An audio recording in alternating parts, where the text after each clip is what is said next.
على رسول الله وعلى آله وصحبه وله أشهد أن لا إله إلا الله وحده لا شريك له وأشهد أن محمدا عبده ورسوله والصفي وخليل أدى الأمانة ونصح الأمة وجاهد بهديه. Rekan-rekan dari surat Hud, walain akharna anhumul azaba ila ummatin ma'dudatin la yakulunna ma yahbisu ala yawma ya'tihim laysa masrufan anhum wa haqa bihim ma kanu bihi yastahzi'un. Ayat ini berbicara dalam konteks nasehatin dengan cara memperingatkan, dengan cara indah ya, dengan cara memberikan peringatan, yaitu azab Allah Subhanahu wa taala, azab Allah Subhanahu wa taala kelak di yaumul qiyamah ya, atau azab yang ada di sini juga. Berkali-kali kita diingatkan bahwa cara Al-Quran mengajak kita itu untuk kembali kepada Allah SWT selalu dari 3 arah ya. Satu dari arah belakang, yaitu biasanya berkenaan dengan kisah-kisah. Yang kedua berkenaan dengan Al-Quranul Karim yang datang dari atas, dan apa yang ada di depan kita. Kemarin kita berbicara tentang Siddata Ayyam dan seterusnya ya. Nah sekarang kita diingatkan tentang masa depan kita, yaitu azab Allah SWT. Ini juga berkenaan dengan azab juga orang terdahulu. Jadi itu cara Allah biasanya mengingatkan gitu. Dan ini juga menunjukkan kerasnya hati, karena orang itu kalau dinasehatin pertama diingatkan tentang kekuasaannya Allah, kenikmatnya Allah yang diberikan kepada kita, mestinya sudah tersadar. Nah kalau dia tidak bisa sadar, biasanya kemudian diancam dengan azab ya, seperti stick and punishment itu loh, method ya, namanya bukan punishment and stick method, kok stick, carrot and stick method kan gitu loh. Jadi wortel dulu, bukan stick dulu. Kan itu basyiron wa nadhira loh. Sampai jadi, sebenarnya kita punya istilah sendiri, yaitu basyiron wa nadhira. Orang bule menggunakan itu dengan istilah carrot and stick method, kan gitu loh. Metode wortel sama stick ya. Nah ini sticknya, kira-kira begitu.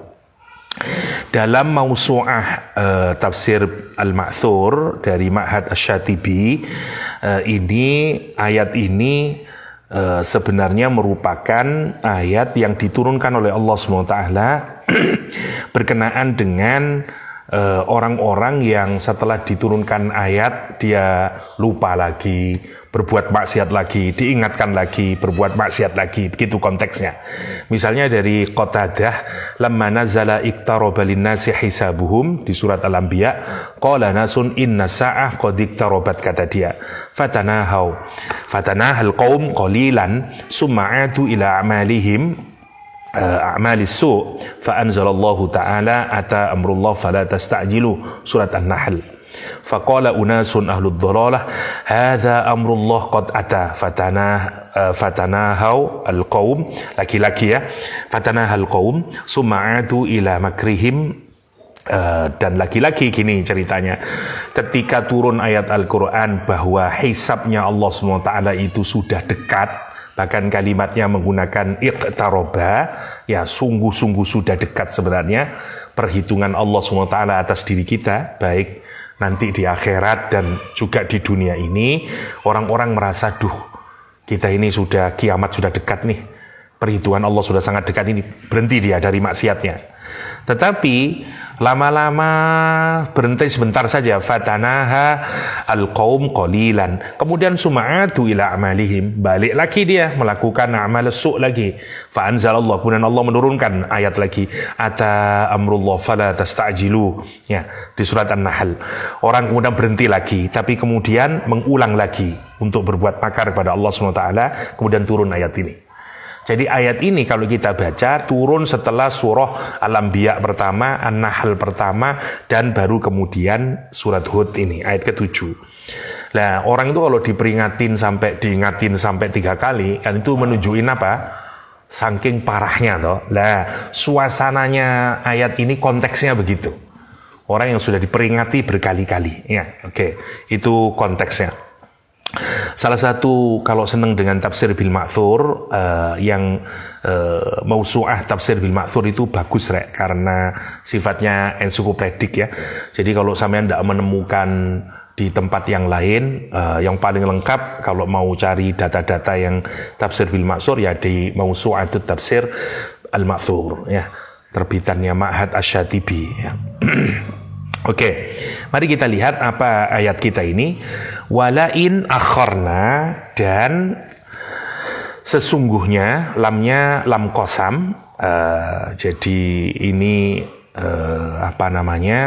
menunjukkan kalimat yang sungguh-sungguh, karena lamnya ini lil qasam fungsinya, sementara layakulannannya ini jawabnya. Ini kalimatnya bersyarat lagi ya, kalimat syarat, layakulunna itu menjadi jawabnya. Oke.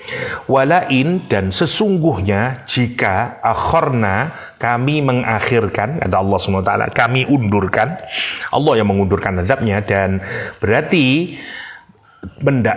turunnya azab atau turunnya nikmat itu memang semuanya dalam kekuasaan Allah SWT, perencanaannya Allah SWT. Ini bagian dari implementasi dari sifat mudabbirnya Allah SWT. Ini tadbirnya Allah SWT. Tetapi kalimatnya menarik. Satu, sudah kalimat bersyarat plus ditambahi lam qasam. Kalimat bersyarat itu kan sebenarnya sudah menunjukkan kepastian, Pak. Ya dah, namanya kalimat bersyarat. Jika saya punya uang, maka saya akan membeli daging. Nah itu pasti toh sebenarnya. Asal syarat terpenuhi, maka pasti kejadian itu terjadi. Lah kalimat syarat aja tidak cukup, masih ditambahi lam qasam, itu menunjukkan apanya? Amat sangatnya ini sudah gitu, redaksi yang dipakai. Walain, dan sungguh-sungguh kata Allah, in akharna, jika kami mengakhirkan ya azabnya Allah SWT ila ummatin ma'dudatin, kepada waktu yang tertentu, yang berbilang ya. Kata amat itu menarik, sebenarnya dia isim mustarak ya, ada banyak maknanya memang. Makna yang awal ya, jadi amatin itu atau ummatin, nanti satu akar kata semuanya itu. Ummatin itu ta'ifah minaz zaman ma'dudah, jadi portion of time ya, jadi atau bagian dari waktu tertentu. Nah itu namanya umat. Sebenarnya kata umat ini makna awalnya adalah al-jamaah ya, collection sebenarnya makna awalnya umat itu. Makanya nanti kenapa kok bisa disebut umat, karena ada mengandung makna collection itu tadi, collective people kan, menjadi umat. Jadi tetapi karena dia isim mustarak, ada banyak maknanya, ada nanti maknanya bisa macam-macam. Pada konteks ayat ini Ibnu Abbas mengartikan sebagai al-muddah, ya sama atau ta'ifah minaz zaman ya, jadi waktu sebenarnya. Oke. Kenapa kok maknanya awalnya itu maknanya collection atau jamaah, tapi kok bisa diarahkan ke waktu? Karena waktu itu juga collection, dari detik-detik ngumpul jadi menit, menit ngumpul jadi jam, jam ngumpul jadi al-yaum, dan seterusnya. Ide dasarnya itu begitu. Ya itu susahnya orang Arab ya kita ngikut aja. Misalnya ada beberapa makna, Imam Qurtubi menyarikan ada 8 makna untuk kata ummatun itu. Yang satu maknanya al-jamaah, seperti wajada alaihi ummatan minan nas. Oke, umat di sini di surat Qasas maknanya al-jamaah. Jadi makna pertama dari kata umat itu al-jamaah. Yang kedua, pengikut para nabi. Jadi kalau disebut umat artinya para supporternya Rasulullah SAW atau pengikutnya Rasulullah SAW. Makanya misalnya umat, kita disebut umat Islam ini, dan seterusnya. Jadi para pengikut anbiya. Yang ketiga, maknanya adalah ar-rajulul jami' lil khair alladhi yuqtada bih. Orang yang mengumpulkan segala macam kebaikan pada dirinya sehingga dia menjadi teladan untuk diikuti.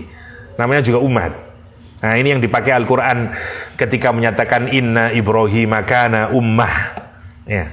Jadi kalau ada satu orang tapi berkumpul kebaikan pada orang tersebut, lah itu namanya ummah. Menarik ya. Waktu Abdullah bin Mas'ud diketawakan karena betisnya yang kecil itu ketika beliau naik pohon arak, kata Rasulullah SAW, inna Abdullah ibni Mas'ud ummah, kata Rasulullah. Jadi Abdullah bin Mas'ud itu juga ummah. Berarti apa? Dia terkumpul banyak kebaikan. Ya, jadi ada istilah menarik ya. Jadi kalau orang banyak menguasai banyak cabang ilmu disebut polimath. Umat kalau ada banyak kebaikan berkumpul pada orang tersebut. Ya. Menarik ya. Jadi nanti kita bisa kumpulkan kenapa juga disebut ibu, karena anak-anaknya ngumpul. Semua kembali kepada ibu. Tetap makna awalnya itu al-jamaah, collection. Nah, kalau ada ibu kok tidak disenangi sama anak-anaknya, orang-orang tidak ngumpul, ya itu ibu jenenge rek. Makanya disebut Ummul Qura, ya dah. Kenapa? Karena Korea ngumpul semuanya ke sana. Jadi makna dasarnya tetap al-jamaah, makna dasarnya. Itu yang kata umat itu. Atau juga bisa disebut wal ummah ad-din wal millah, seperti inna wajadna aba'ana ala ummatin. Ya. Sama juga din, millah itu kan inclination, apa namanya inclination itu? Kecenderungan, ya. Orang itu cenderung semua kepada dia, ya, makanya disebut dengan millah. Ada hadis yang menarik tentang kalimat ini ya, nanti orang-orang perempuan yang tidak bisa masuk surga dan tidak bisa mencium bau surga adalah yang kalau berjalan lenggak-lenggok, kata Rasulullah. Ya, mumilatin, nah, dan karena digunakan untuk atraktif ya dan seterusnya. Jadi atau bahasa modernnya sekarang itu sexual arousing ya. Tapi yang menarik justru sekarang ini tradisi kita itu bagaimana orang perempuan itu ditampilkan sebagai objek agar laki-laki itu sexually aroused. Yang menarik ya dah, dari pakaiannya, dari macam-macamnya. Itu kan yang menarik kalau kita pikirkan itu. Anda diperbudak oleh kaum laki-laki. Dan anehnya perempuan suka. Itu kan ya lucu kalau kita pikirkan itu. Apa hubungannya? Coba bayangin ya. Kalau mobil di showroom itu terus ono wanita-wanita, gadis-gadis apa istilahnya SPG ya?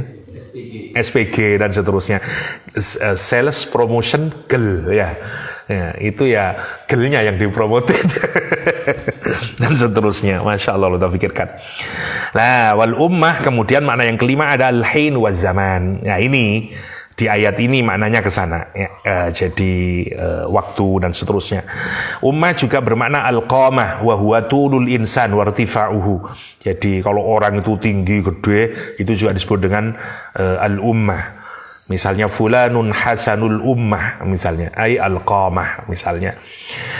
Yang ketujuh, ar-rajulul munfarid bidinihi wahdah la yusyriku fi ahad. Kalau orang itu menyendiri dalam keyakinannya, dalam ideologinya, yang tidak ada orang yang sama dengan dia. Misalnya yub'asu Zaid bin Amr bin Nufail ummatan wahdah misalnya. Yang terakhir wal ummah maknanya al-um, yaitu ibu ya, hadhihi ummatu Zaid, yakni ummu Zaid dan seterusnya. Al-ummah bermakna al-um ya. Jadi di ayat ini ummah di situ itu maksudnya adalah ya portion of time ya.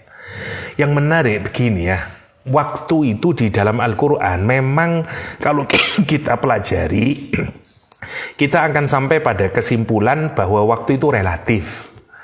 Yang menariknya itu, karena kita mengenal nanti macam-macam waktu itu di dalam Al-Quran, kalimat-kalimat yang dipakai, dan banyak sekali Allah bersumpah dengan waktu. Ya, bahkan kalau di dalam hadis kan la tasubbud dahra fa ana dahr, kata Allah SWT dalam hadis qudsi. Jangan kalian mencaci maki waktu karena akulah waktu. Itu kan menarik ya sebenarnya kalau kita pikirkan ya.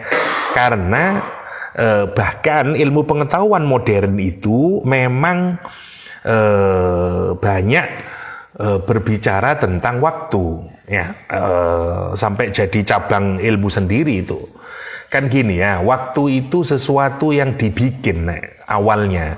Nah kita kan tidak menyadari kalau materi, energi itu kan masih make sense di otak kita kalau itu dibikin, ya dah. Karena kan kita ngelihat materi toh, donat, pisang goreng, wah itu created semuanya. Tapi kalau waktu, masa waktu itu created? Nah bagi orang-orang awam itu kan enggak loh.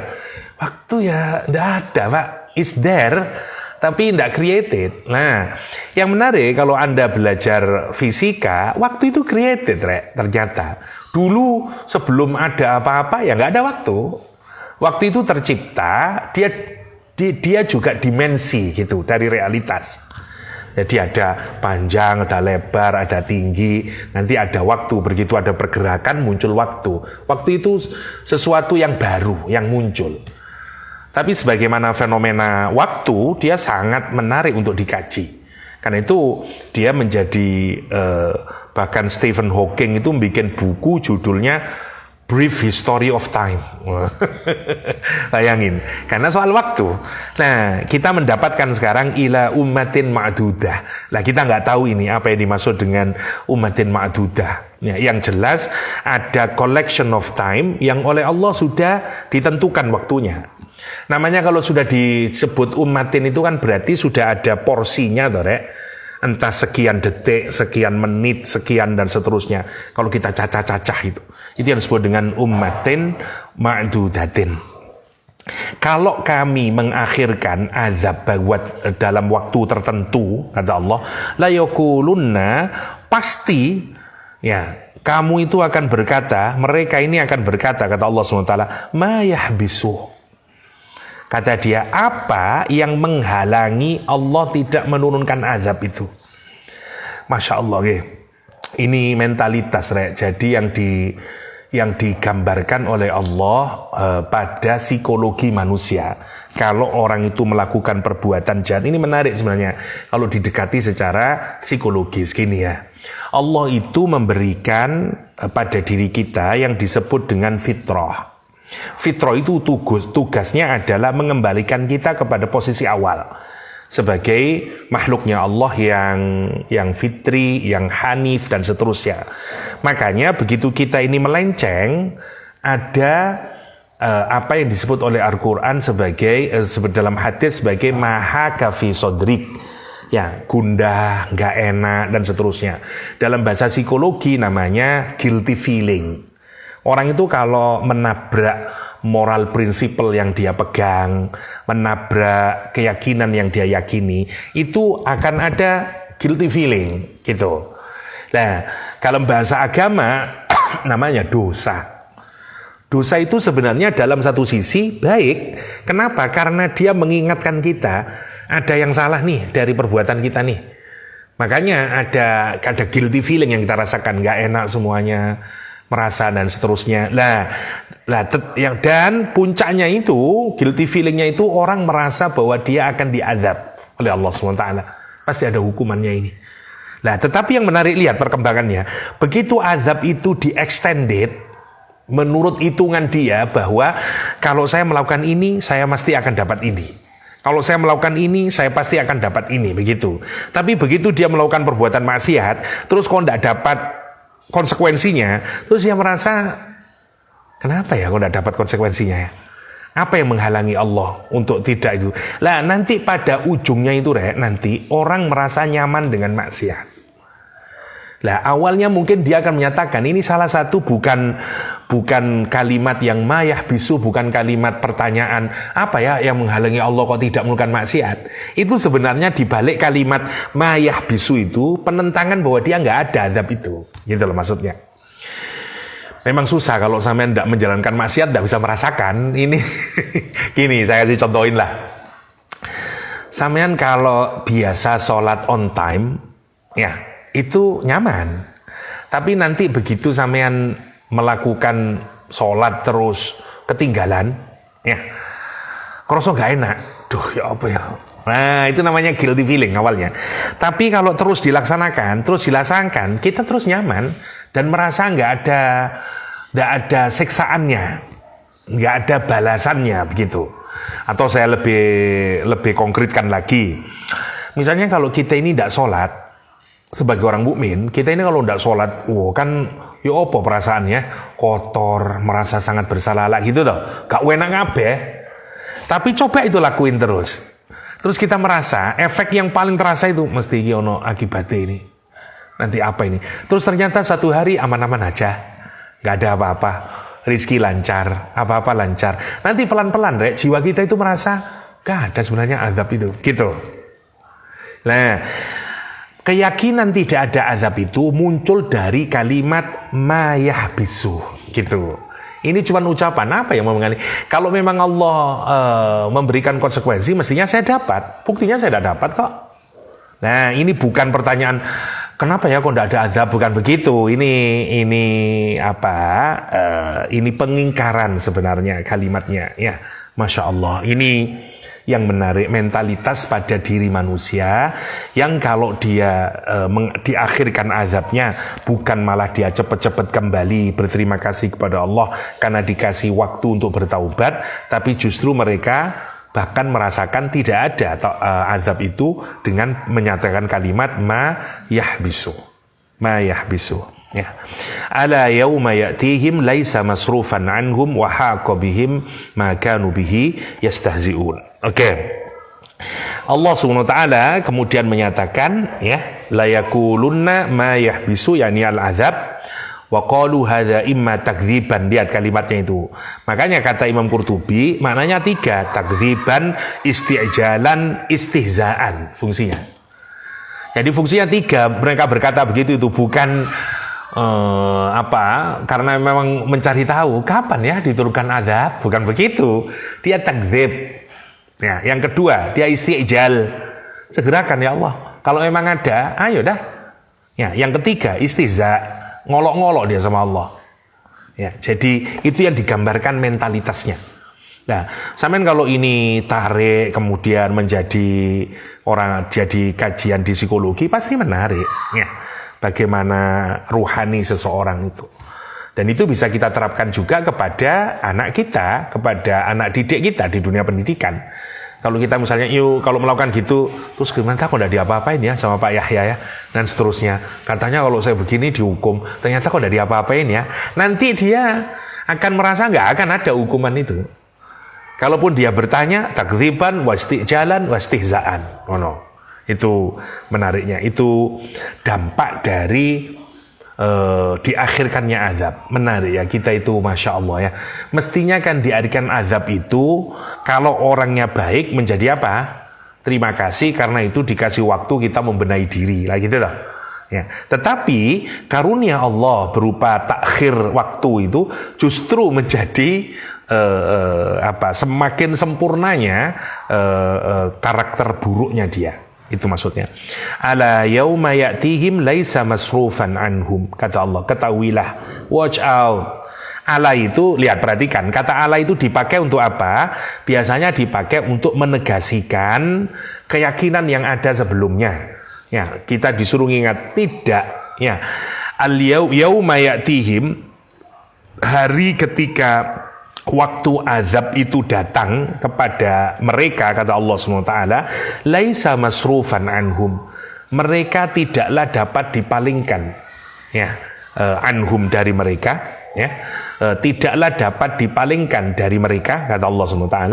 Wa haqa bihim, yang kedua, haqa ay ahata, diliputi mereka dengan azab tersebut, maka nubihi yastahzi'un, yang dulu azab itu mereka olok-olok tadi. Jadi fungsi utama dari kalimat layakulun nama yahbisu adalah istihza, dan dijelaskan sendiri oleh Al-Quran dengan kalimat terakhir itu maka nubihi yastahzi'un. Ya, jadi ayat ini sebenarnya gambaran dari ruhani seseorang yang ketika diakhirkan azab yang mestinya dia terima justru menjadikan dia semakin jelek ya, karena tadi itu takdzib, isti'jal, istihza itu dan seterusnya.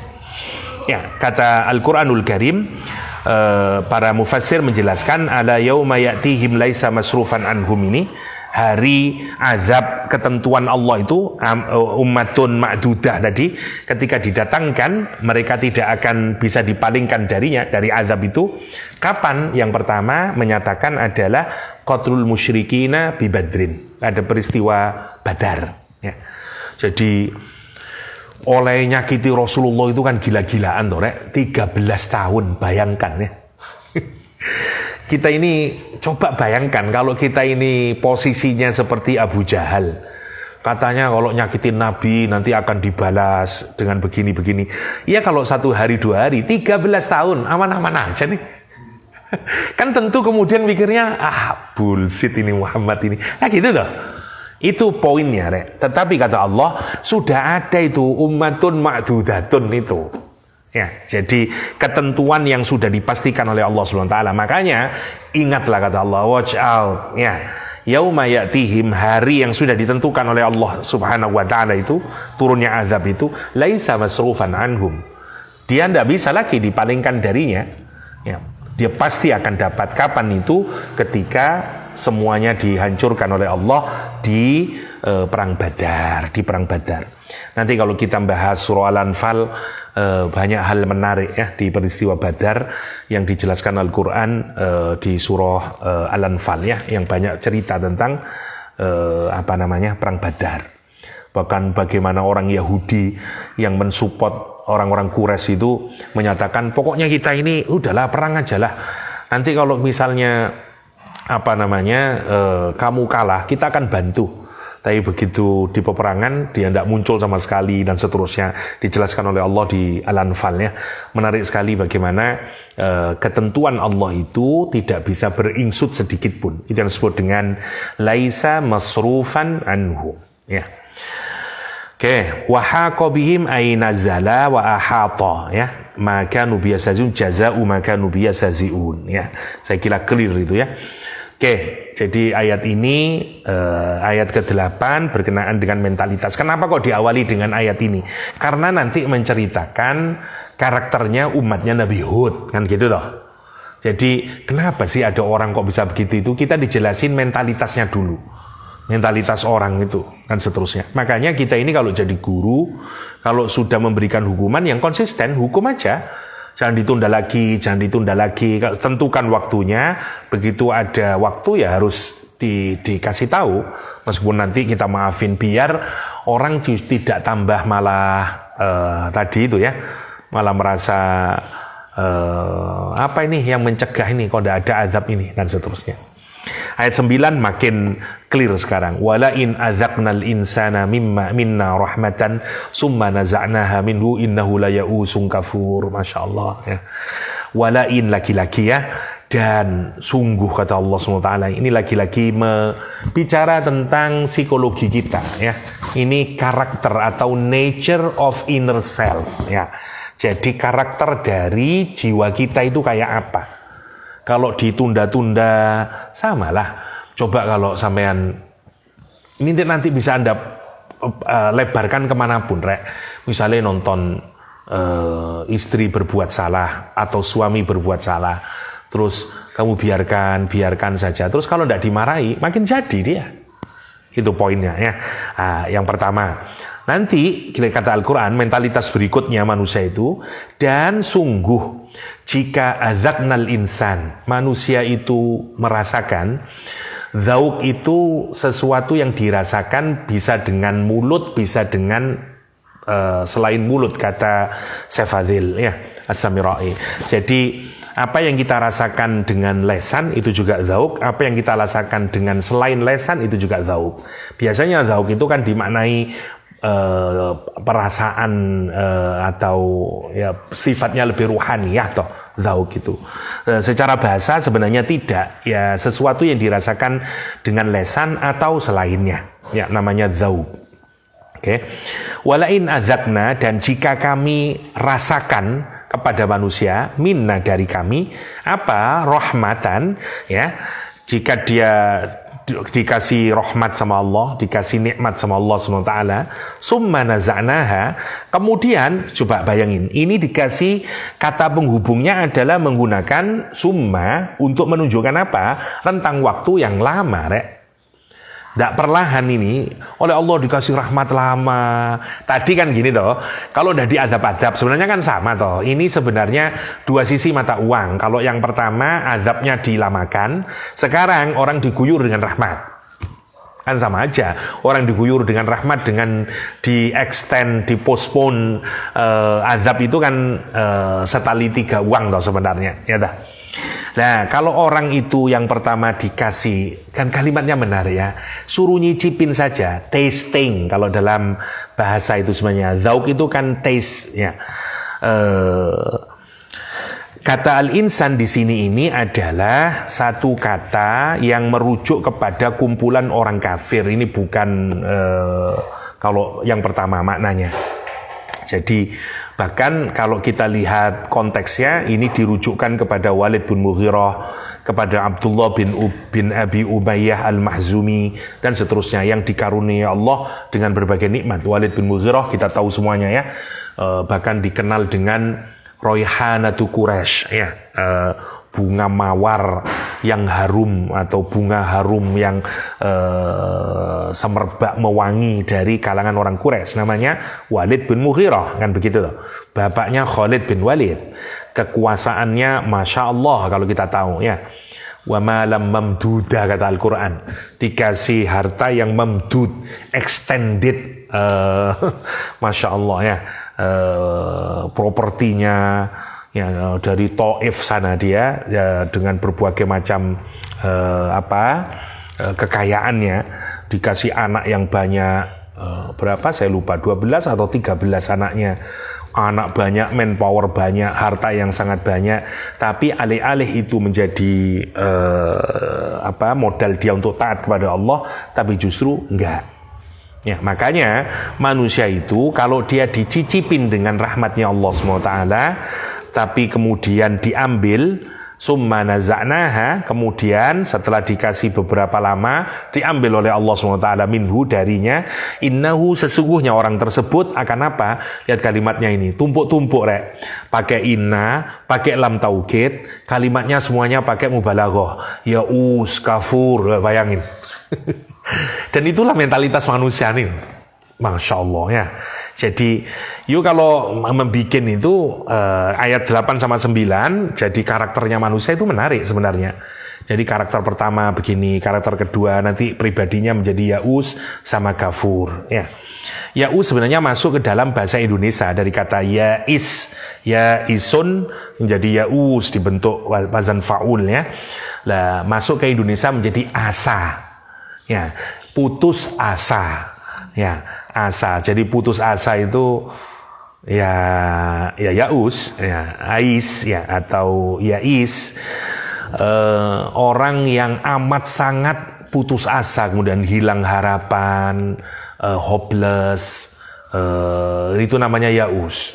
Udah putus asa, ya sudah putus asa dia, sudah nggak ada asanya lagi, amat sangat kemudian berputus asa dari rahmatnya Allah SWT. Nomor satu. Nomor dua, kafur. Kafur maknanya adalah bukan kufur dalam pengertian i'tiqad ya, tapi kemudian menentang Allah SWT, merasa sama sekali tidak pernah dikasih nikmat sama Allah SWT, kufur nikmat lebih tepatnya di sini ya. Jadi sudah satu berputus asa dari rahmatnya Allah SWT, yang kedua dia mengkufuri nikmatnya Allah SWT, yang nanti puncaknya tentu saja kedua sifat ini membuat dia kemudian keluar dari iman ya. Tapi lihat karakter manusia itu ya, satu yaus, yang kedua kafur, dan semuanya menggunakan bentuk mubalaghah sebagai karakter kita. Ya, menarik manusia itu ya, karena itu kita harus hati-hati rek. Semua karakter buruk itu, gambaran Quran itu selalu menggunakan bentuk yang superlatif. Ada kafur, ada kanut, ada yaus, ada macam-macam ya tak? Semuanya itu menggunakan mubalaghah semuanya lagi. Dan memang manusia itu kalau keterlaluan, tapi kalau hanya satu yang tidak mubalaghah, yaitu syukur. Tidak pernah. Manusia itu tidak ada yang syakur. Menariknya. Tapi kalau urusan yang begini-begini, yang jelek-jelek semuanya begitu. Orang itu kalau mengkufuri Allah bisa gila. Segila-gilanya dia mengkufuri Allah. Ya toh? dia nuhanin patung, nuhanin macam-macam. Orang itu kalau putus asa juga bisa gila, bisa bunuh diri, bisa macam-macam. Makanya semuanya menggunakan bentuk mubalaghah karena sifat manusia itu sangat eksesif nanti dalam perbuatan buruknya itu. Makanya Quran tidak salah menggunakan itu. Tapi kalau kita bersyukur sama Allah, nggak ada redaksi yang menggunakan bentuk mubalaghah. Itu yang menarik kalau kita pikirkan. Iya ya, jahula, zoluman, ya semuanya gitu. Zolum, jahul, kanut, yaus, kafur, masya Allah. Dan orang bisa gitu. Kita ini kalau nonton orang bener-bener jahil, jahilnya masya Allah. Ya tak? Terlalu banyak lah contohnya. Kok bisa wong namanya kakeknya sendiri menzinai putunya? Coba. Menungso nih. Apa yang tidak zoluman, jahula, kafuro. Ya coba istilah yang dipakai. Ya. Gila kita ini kalau mikirin ada orang yang begitu teganya misalnya menghisap orang lain ya dengan cara dizalimi dan seterusnya. Itu manusia itu bisa gila ya atau putus asa dari rahmatnya Allah dan seterusnya sampai pada tataran dia berpaling dari Allah menjadi orang ateis juga karena itu. Yang menarik dalam kaitannya dengan ketaatan kepada Allah, kita tidak bisa maksimal. Tapi dalam ketaatan untuk bermaksiat kepada Allah, manusia itu bisa maksimal. Itu misalnya, kita tidak bisa menjadi soburo misalnya, tidak bisa menjadi syakuro misalnya. Hatta Rasulullah SAW menggambarkannya adalah hanya afala akuna abdan syakuro, usaha ke sana masih. Ya meskipun Nabi adalah hambanya Allah yang syakur, ya kita cuma nama saja, ya Abdus Syakur, ya. Dan seterusnya. Itu menarik, ya. Ayat ini ayat psikologis semuanya ya. Bagi Anda yang sedang psikologi pasti menarik itu. Terus dilihat itu kapan orang putus asa, bagaimana orang putus asa, dalamin itu menjadi menarik, ya. Dan seterusnya. Satu ayat lagi. Walain adzaqnahu na'ma. Ya, ba'da dharra massathu la yaqulanna dhahaba sayyi'at anni innahu la farihun fakhur, kata dia. Menungso ya. Wala in ada, dan ini ngulitin kita, coba bayangin. Ini cerita tentang bukan orang lain, tentang ourselves kalau kita pikirkan itu. Dan yang paling tahu tentang diri kita itu ya Allah yang menciptakan kita. Dan ini tidak usah nunjuk jari ke orang lain, kita tunjuk jari kepada kita. Masya Allah ya kita ini. Makanya kita bisa harus hati-hati. Ini yang menarik. Quran itu banyak ngasih clue-clue tentang karakter diri kita itu. Tinggal itu dikembangkan, dianalisis dan seterusnya. Itu penting buat pendidik, buat psikolog, buat memahami diri kita ya. Walain adzaqnahu, dan jika kami merasakan kepada orang tersebut, al-insan tadi ya, na'ma, dikuasai banyak kebahagiaan. Sampai kalimatnya menggunakan tidaklah disebut sebagai nikmat kecuali karena dia punya dampak untuk merilekskan orang, membikin convert orang. Karena itu disebut nikmat karena dia melahirkan nu'umah, relaksasi, kenyamanan, ya. Apa yang disebut dengan na'mah di sini adalah sihah wa rokho wa sa'ah fir rizq, ya. Kesehatan lahir batin, kenyamanan, ya, dan seterusnya itu. Setelah ba'da dharra, setelah kesusahan, ya.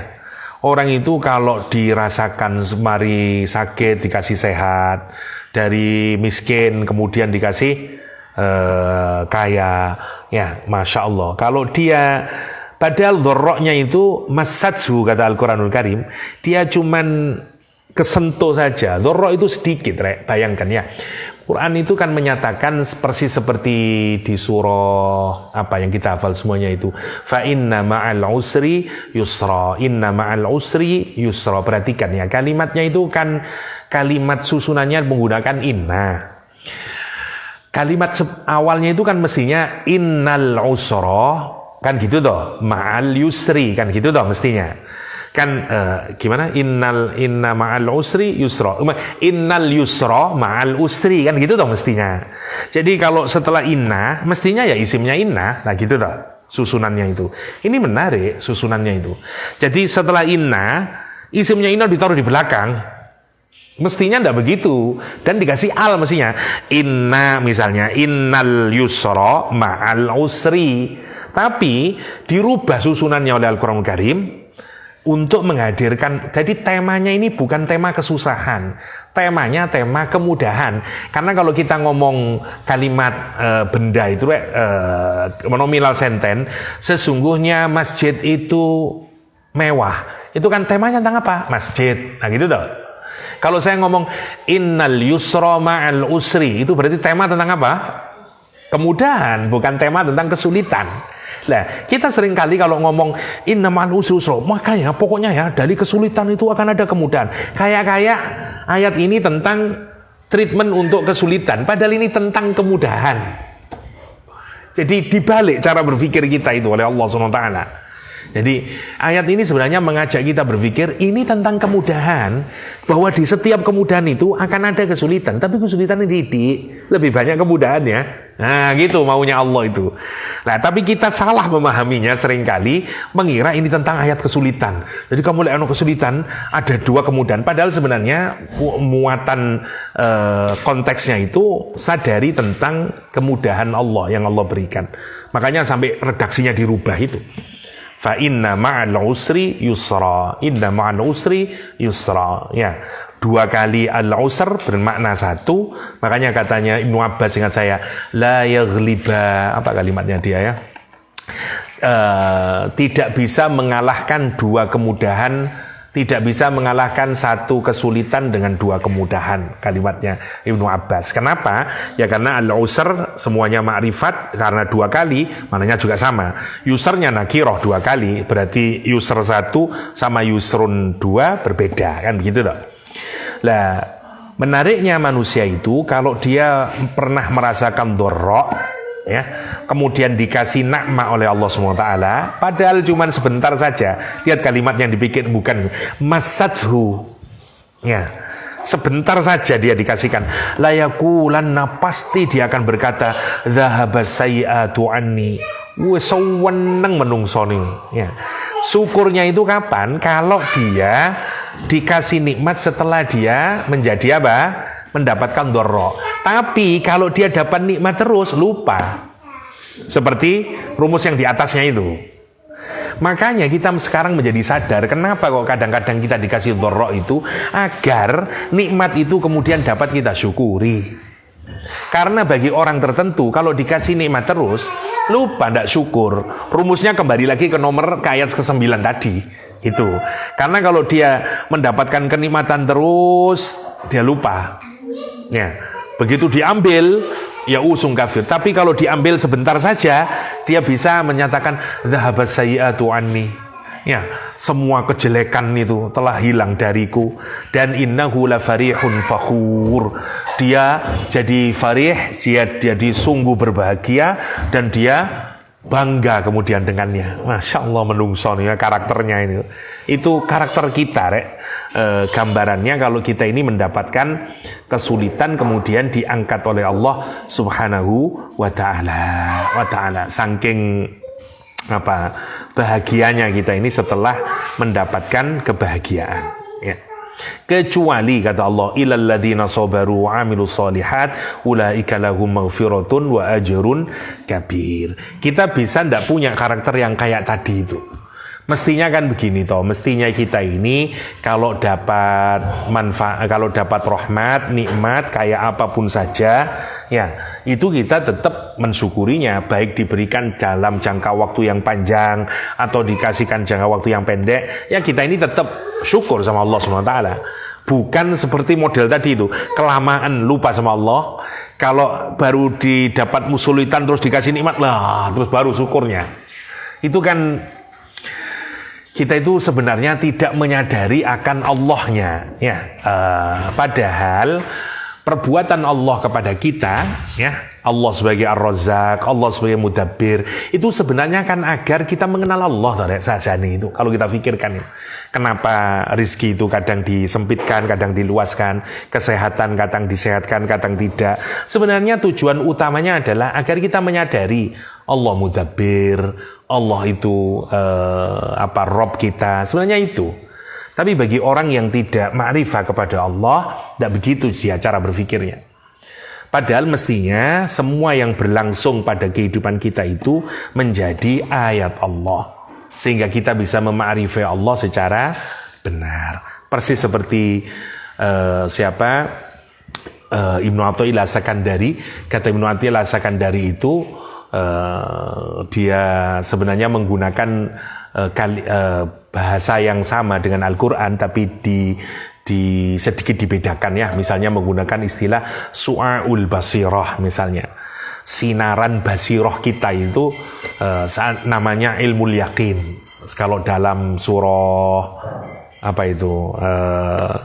ada ilmul yakin, ada ainul yakin, ada hakul yakin.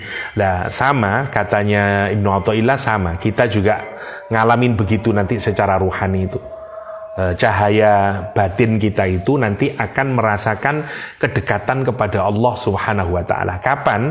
Kalau otak kita ini, basirah kita itu dipenuhi dengan ilmu, sehingga kita bisa menangkap kejadian apapun itu yang membuat kita kemudian menyadari ma'rifah kepada Allah SWT. Itu namanya su'aul basirah, katanya Ibnu Athaillah As-Sakandari ya. Saya rasa itu dulu ya ayat yang kita pelajari. Masih di ayat yang ke-11. InsyaAllah di pertemuan mendatang kita mulai dari ayat ke-11 maghrib saya ngaji nanti habis ini. Demikian, semoga ada manfaatnya, dan Allah yakum ajma'in. Wa sallallahu ala nabiyyina Muhammadin wa alihi wa sahbihi wa sallam, wa akhiru da'wana alhamdulillahirabbil alamin. Subhanakallahumma wa bihamdik asyhadu an la ilaha illa anta astaghfiruka wa atubu ilaik. Assalamualaikum warahmatullahi wabarakatuh.